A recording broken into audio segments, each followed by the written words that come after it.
بسم اللہ الرحمن الرحیم۔ السلام علیکم۔ عرب کی تاریخ کے مطابق روز عاشورہ چھٹی کا آخری دن ہوا کرتا تھا۔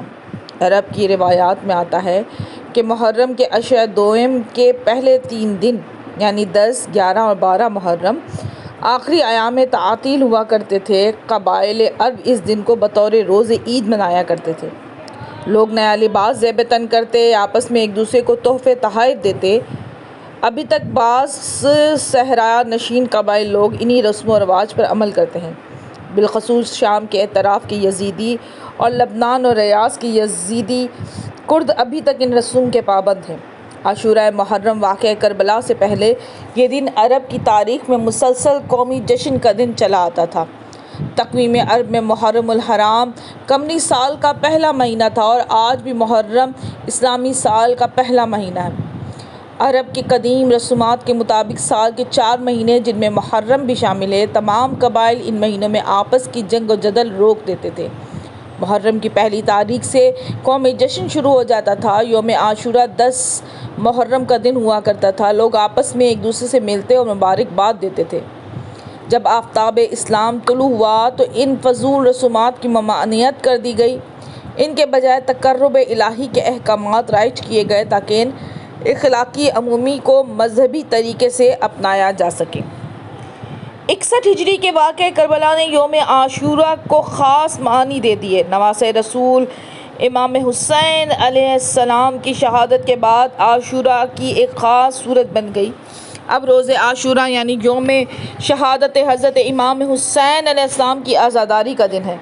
اب عاشورہ کے دن کی کیفیت یہ ہے کہ نوحہ، بکا، حزن و ملال کا دن اور قومی سطح پر یوم عزا ہے، جس دن محبان اہل بیت لباس ماتم میں سر و پا برہنہ اپنے روزمرہ کے معمولات زندگی کو چھوڑ کر عزاداری میں مصروف ہوتے ہیں۔ اب یوم عاشورہ عمومی انقلاب کا ایک تاریخی دن ہے۔ ایران، عراق، حجاز، مصر، یمن، ہندوستان، پاکستان، افغانستان، ترکستان، عرب سے لے کر بحرہ اوقیانوس تک کے تمام اسلامی ممالک میں یوم عاشورہ کو آل محمد کی فضیلت و عظمت کا دن جان کر مجالس و عزا خطابت منعقد کی جاتی ہیں۔ یہ ملت اسلامیہ کا بزرگ ترین تاریخی دن ہے۔ عاشورہ 61 ہجری کی 11 تاریخ یعنی کربلا کی جنگ کے صرف ایک روز بعد ہی عوام الناس کی توجہ کا حامل بن گیا۔ محرم کی 11ویں شب کو بنی اسد کی مستورات معرکہ کربلا کے بارے میں معلومات حاصل کرنے کے لیے آئیں، لیکن یزیدی سپاہ کے خوف سے واپس چلی گئیں۔ 12ویں شب کو پھر آئیں جب انہوں نے اطمینان کر لیا کہ اب یہاں سپاہ یزیدی میں سے کوئی باقی نہیں ہے، تو انہوں نے واپس جا کر اپنے مردوں کو مطلع کیا تاکہ وہ آئیں اور شہداء کے اجساد مقدس کو جو کربلا کے تپتے ہوئے صحرا میں پڑے تھے دفن کریں۔ کربلا و عاشورہ کی اہمیت یزید کے اس ظلم و ستم کے 2 سال بعد ہی ایک خاص توجہ کا باعث بنی، اور جب حضرت سید الساجدین نے اپنے پدر بزرگوار کی قبر مقدس پر یہ لفظ تحریر کیے کہ ھذا قبر الحسین الذی قتلہ عطشانا، یہ قبر حسین ہیں جن کو پیاسا قتل کیا گیا، تو کربلا کی سرزمین زائروں اور عزاداروں کی آمد و رفت کا مرکز بن گئی۔ ارد گرد کے قبائل سے لوگ آتے، گریہ زاری کرتے اور حضرت حسین علیہ السلام اور شہدائے کربلا کی مصیبت پر عزاداری کرتے ہوئے واپس جاتے۔ اس روز سے قبر اقدس کے گرد لکڑی کا ایک چوکٹھا بنا دیا گیا جو علامت قبر اطہر قرار پایا، اور ہر سال وہاں روز عاشورہ عزاداری ہونے لگی۔ کوفہ سے محبان آل علی قافلوں کی صورت میں عاشورہ اور بعین کے ایام میں زیارت قبر حسین کے لیے آتے، عزاداری کرتے۔ کوئی ایسی قوت نہ تھی جو انہیں روک سکتی۔ خود بنی امیہ کے دور حکومت ہی میں سرکاری طور پر عاشورہ روز ماتم قرار پایا۔ لوگ ہزاروں کی تعداد میں قافلوں کی صورت میں قبر حضرت امام مظلوم کی زیارت کے لیے آنے لگے۔ عزاداران حسین کا سب سے پہلا قافلہ سلیمان بن سرد کی رہبری میں 16,000 افراد پر مشتمل تھا۔